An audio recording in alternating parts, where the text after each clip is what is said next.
आगामी विधानसभा चुनाव 2022 काफ़ी नज़दीक है, चुनाव की तारीखें फाइनल हो चुकी हैं और च चुनाव का जो हल्द्वानी है वो 14 तारीख को चुनाव होने हैं। तो किस तरीके की लेके तैयारी चल रही है आगामी विधानसभा चुनाव को लेके? देखिए, तैयारियाँ पूरी हैं।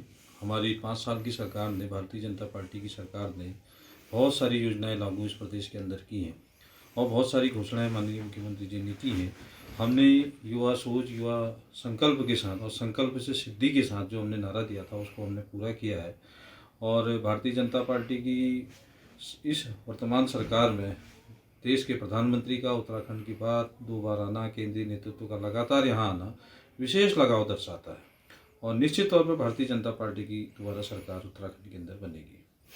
अब की बार 60 का पार नारा भारतीय जनता पार्टी द्वारा दिया गया है, तो इस पे कितना सूक्ष्म रूप से काम किया जाएगा और इसमें कितनी तरीके से काम होके इसका नारा सक्षम किया जाएगा?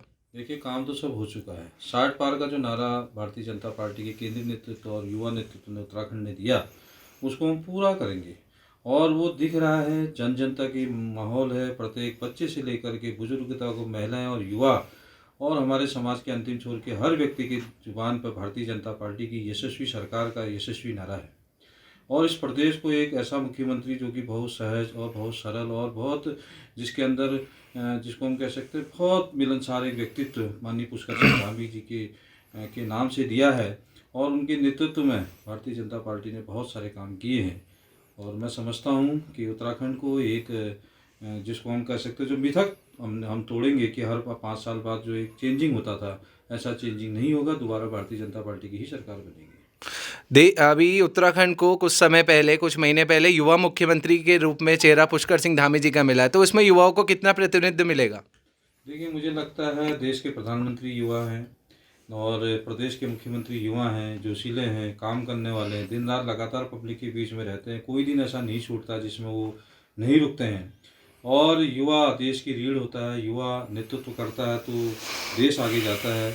और मुझे लगता है युवा के साथ साथ महिलाओं का, बुजुर्गों का, सबका एक सहयोग के रूप में वो लोग काम करते हैं, मार्गदर्शक के रूप में वो काम करते हैं। माननीय पुष्कर सिंह धामी जी ने, चाहे वो रोजगार की बात हो, चाहे वो महिलाओं के सम्मान की बात हो, महिलाओं की सुरक्षा की बात। क्या क्या प्राथमिकताएं रखी जाएगी हल्द्वानी की और किस तरीके से हल्द्वानी का विकास होगा चुनाव के बाद?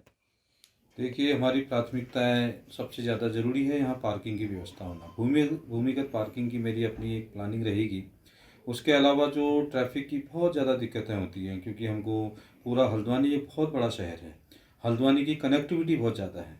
तो मैं चाहूँगा कि यहाँ पर जो 4 लेन है उसकी 2022 विधानसभा चुनाव नज़दीक है और आपकी दावेदारी सूक्ष्म रूप में आगे आ रही है, तो क्या कहना चाहेंगे इसको लेके? किस तरीके से युवा मुख्यमंत्री, युवा प्रधानमंत्री और आप भी एक युवा चेहरा हैं, तो उसको लेके क्या आप कहना चाहेंगे? देखिए, आपका कहना बिल्कुल सही है।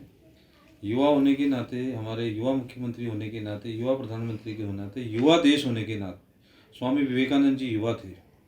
और मुझे लगता है, देखिए, Bharatiya Janata party cadre based party है और यहाँ संगठन का बहुत बड़ा आधार होता है। यहाँ संगठन पहले, व्यक्ति बाद में।